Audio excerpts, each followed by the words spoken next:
This video explains what a function is.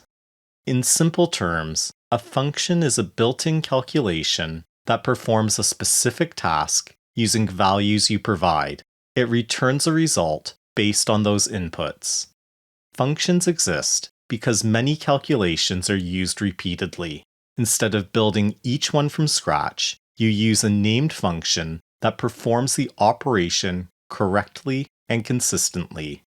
A function is not the same as a number typed directly into a cell. It is not the same as plain text, and it is not formatting such as currency or bold.